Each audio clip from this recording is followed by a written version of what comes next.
What is going on, everybody? Happy Thursday. Bobby Fye, Eric Sheetaver. We're going to be talking through this 5-game NBA slate.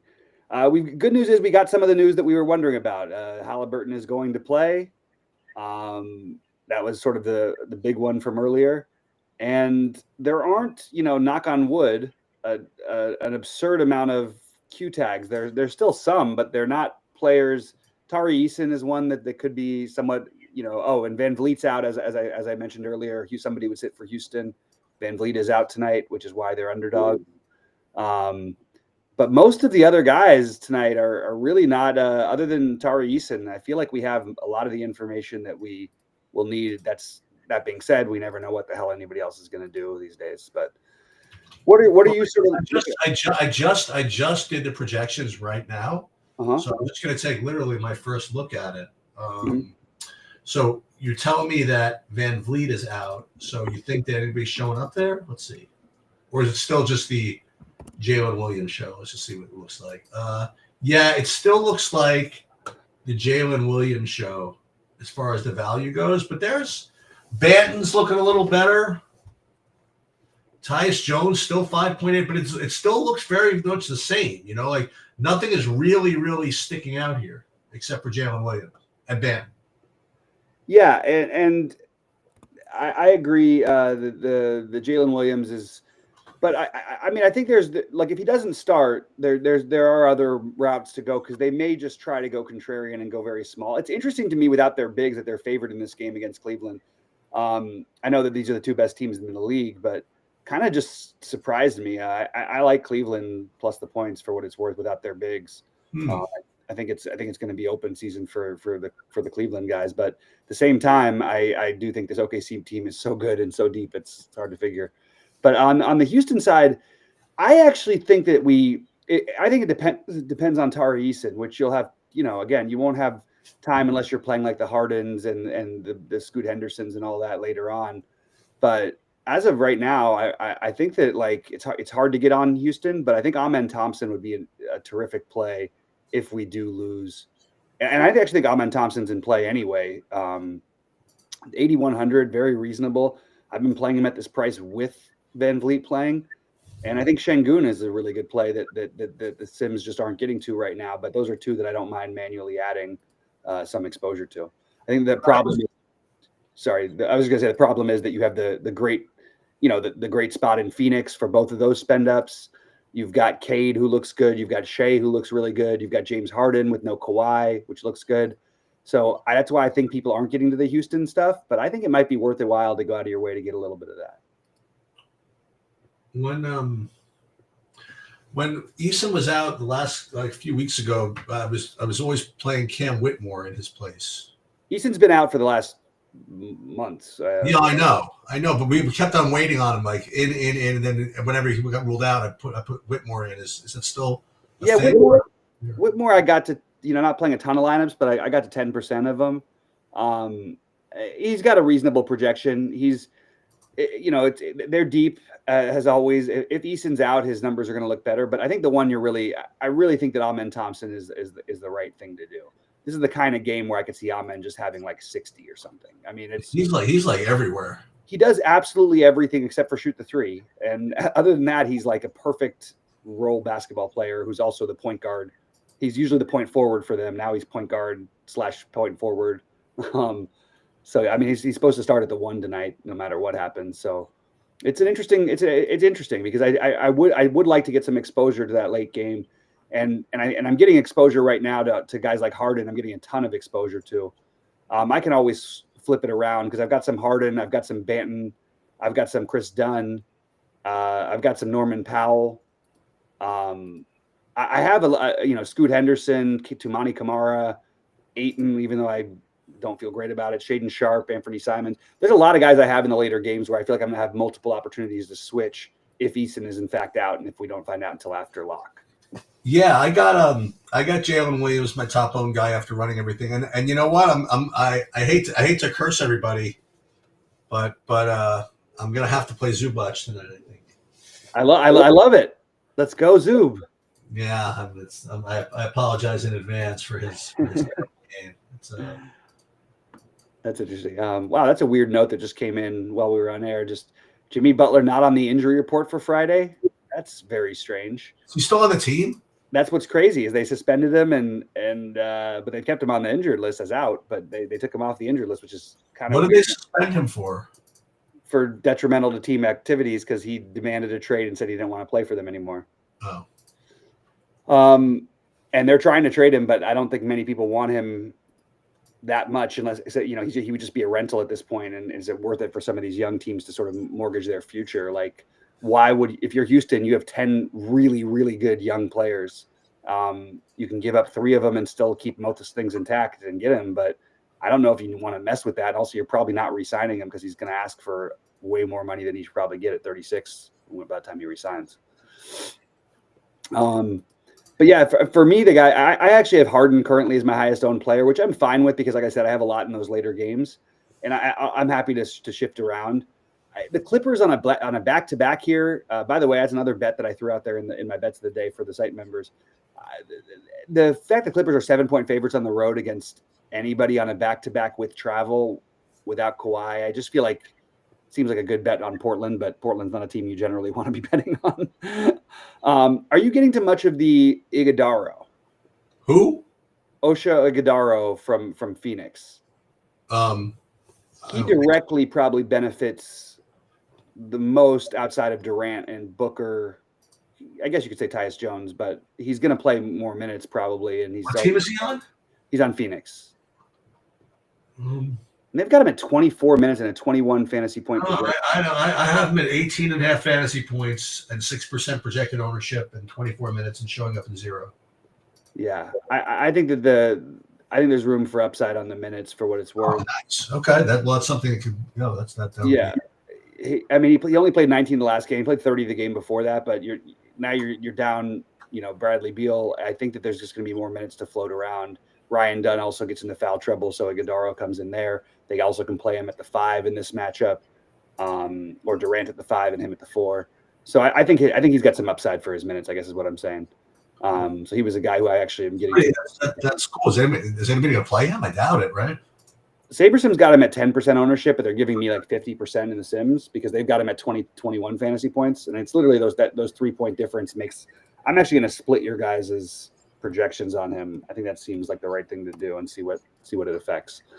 But in general, I mean, on bigger slates, I would say we'd want to delay, on certain value that wasn't obvious. And I just think you're going to run into a lot of. I'm not buying this Mason Plumlee ownership at being just, what are the SaberSim's got him at 11. I think that he's going to end up a little bit higher than that. The trouble is there's so many times they just haven't played him a ton of minutes in these situations. But again, down another body. I think the idea is for me is like to have one of him or Iguodaro at the moment. Yeah, that's SaberSim is a little more aggressive on him than some of the other sources, I think. Yeah, maybe 2 or 3 points, but like you said, 2 or 3 points for a guy like that. At 4,100, yeah, it's a big difference. Well, he's 3,700, isn't he? I was talking about Plumlee. I'm sorry, Plumlee. Oh, I'm talking about you. Because Plumlee, they also have higher than anybody else does. You've got Plumlee at 21. Goldie's got 21.7. Goldie's got Plumlee at 23. They've got him at 25. So I think I'm going to go to like 22.5 on him. That seems like a little bit better. And I did like what it was giving me last night when I started adjusting these projections instead of the players. The min-max exposures. There's just something I'm having trouble with the min-max thing, but I like the adjusting the projections for at least for NBA. It did. I feel like it felt better last night to me, the lineups that I was getting. Harden, they've got a little bit ahead of you. They seem to have everybody a little bit above you guys, which is kind of weird. Because it's not like a big. Yeah, I mean it's just kind of strange. I'm getting to other guys. I'm getting to a lot of. Again, I'm getting a good amount of the Iguodaro, but I'm going to probably have a little bit less by the time we get. But Durant and Booker, I probably will have at least one in every lineup, and I have no problem playing them together. They're my favorite spend ups. Right now, they're giving me all the Harden, but I think I'm going to switch over to maybe half of those will end up as Houston guys on DraftKings because I do really like these. I like just there's just more to go around without VanVleet, and if Eason is out, I think I would love to get Amen Thompson as a core guy. You've been watching Squid Game? It came out the day I was flying out to Mexico, so I pretty much steamrolled through it. Oh yeah, I'm slow getting there. I'm through like episode 3, I think. So yeah, I'm working on it. And then I've actually rewatched it now because I rewatched it with my girlfriend when I got home. I hadn't seen her in like 6 weeks, so she hadn't watched it. So now I've watched it. And I've watched it in Korean and I've watched it in English. Oh yeah, I wouldn't be. I couldn't watch it in English. It would drive me crazy. Oh, you watch it with the subs? Yeah, I think that's the better way to watch it. I really do. I just think it looks so silly. Some of them. It looks so silly. Yeah, but it's interesting. What other? Let's see. What else do we have, guys? Pop in questions or thoughts at all. This is kind of a smaller slate, so there's not as much to go through. I'm getting more Jordan Poole in the field, just I think as a run back. And I think it makes some sense. There's plenty of upside, but I think How's Sanjay M and Tom Kim lineups doing? Oh my God, geez, are you kidding? Like what the hell? I have lineups with like 4 7K guys. They're all like -5, all paired with Kim and Sanjay M. Oh, I know, it's frustrating. I mean, how do they like? Are these guys like? I mean, Sanjay M is 4. He's like nearly in last place. They both are. That's pretty. Yeah, he birdied. Now he's they're having the last shorter bet going on. Yeah. Maybe he'll shoot 10 under each of the next 2 days. Make somehow or they'll just withdraw. That's the other one I worry about. Except for Sanjay is not the kind of, he doesn't usually do it. You know, he usually likes to play everything and get as many golf swings in. He goes out there and plays the courses after everybody's done if it's still light enough. Like he's a guy who just keeps playing. I'm very happy though that I'm well overweight on JT Poston and. Yeah, I don't know if I can get any 6 for 6s. Like all my studs are not going to make the cut. Like, well, you got 3 days at least, so you never know. Oh, I totally forgot about that. Yeah, they had the 3 different things. Jimmy says Dunlap is tanking him. What did Dunlap end up today? Dunlap is 5 under. How is he tanking you? Well, because he doesn't have him, I guess. I don't know. No, but that's not that good. That's 27th place. You know. Who's in the first? Poston. Oh, there you go. He's 10 under. Wait a minute. So Poston, this is great. Hold on, I want to show you something. So you're telling me he was a core play for me. That Poston is in first place. I just wanted to see something. Yeah, JT Poston is literally the guy that I was most under on in projected ownership. I had him at 9.73%. He was 16%. Oh, the biggest miss, and so everybody played him, and he smashed. Yep, and that's amazing. It's literally amazing. He was on my my original my core from the beginning, so I was happy because I don't know what it is with him. I just cannot. I always play him. And happy I did. I guess this one. Hey, there it is. So Cantlay got his act together later, and okay, that's good. Yeah, he's not out of it. No, he's always -4. I mean, like. Yeah, I know, but on this tournament, there's a lot of guys. It's T42. I mean, that's in the cut at least. I mean, like, yeah, that's true. Our Rico Hui is 7 under. It's a nice day for him, which we talked about before. Carson Young, who I played. Jay Highsmith is a Chris +3. Let's see. Yeah. Sanjay M, the +3. There it is. Nick Taylor and Carson Young both went crazy on the toughest of the 3 courses, which is kind of even more of an edge, I would say. Like, obviously, they get to play the other 2 afterwards. Yeah, there's a lot of we'll see in the golf. Yeah, no kidding. I'm going to answer D Pope's question. He's asking me about core plays in the NBA. Do I have a core pool and tell Saber to play at least 3 to 6 of these guys in every lineup? No, I never do that. I could do it. I've done stuff like that in the past. I have completely gotten away from doing that. It means that I will be above the field in almost every case on all of them. Sometimes there's a guy who might be 90% owned who maybe I'll have 80% of. That's the only difference, really. But no, I don't think you have to say a 3 to 6 in every line type of thing. I think that's a little bit greedy. I might up their projection to what I think it should be, or I might min-max exposure. That's how I would handle that one. But the big news, by the way, today is I won back-to-back Scorpion Kick MTTs, GPPs in soccer. Wait, 2 days in a row, I hit the single entry Scorpion Kick for a crisp $1,250. Beautiful. And I won a seat into the King of the Pitch thing for which is takes place in like May or something like that. Oh, nice, man. That's good. So good soccer stuff. As I say, something's got to pay for the NBA, right? So that's the way it is. Yeah, and we had a Sharks who's been with us for a long time. Had a big tennis win today. Oh, really? He won 10,000 in tennis off of $90. Oh, really? Yeah. He won the big one for wait. He won the big tennis, what, 10,000? For 10,000 with $90 entry fee. That's so sick. Yeah, that's awesome. So that's amazing. He's a great guy too. He's one of the people who pointed out when my identity was stolen. So I always have a special affinity. Now I know we talked about it a little earlier. Did you get to the bottom of that, or? Yeah. We figured out a way to block it. I was on calls with Gold. But it's actually the case. I mean, he actually he was sending people stock tips with Bobby. It said Bobby 5, but it was actually like a supporter. I mean, like. Well, no. So it turns out that there was some mistake on that, but for whatever reason, he had the same Discord name before he changed it. Oh, I see. Which is weird though. Like, it's still a little fishy. But I think we're sorted out now. And by the way, you never told me how did the backgammon tournament go? Like, give me the rundown of how it works. Well, I mean, still that takes forever. But what ended up happening was I won in the Pro-Am doubles. Me and my partner, we won. It was like 100 different. It was like 10 different events. We won like 2,000 there, and then the main event, I won my first match, and then I got sick, and I dropped out. I withdrew. Oh no! Yeah, I came back, but it was all right. I wanted to be home for my birthday anyway on the following day. Yeah. But no, it was very, very, very rusty, and I might try to pick it up again. We'll see. Nice. We'll see how it goes. I actually reached out to a couple of guys, and I might learn how to get better again. We'll see. I didn't feel like ever learning how to play poker again. Right. Like too much work. But but backgammon maybe. We'll see.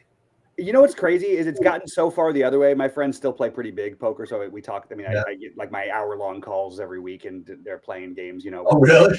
Like, yeah, they're playing in like $250,000 buy-in games, cash games. I mean, most of it they're getting staked for, but they're playing monster games. 100, 200, like 100, 200, 400, 800 straddle things, like just absurdness.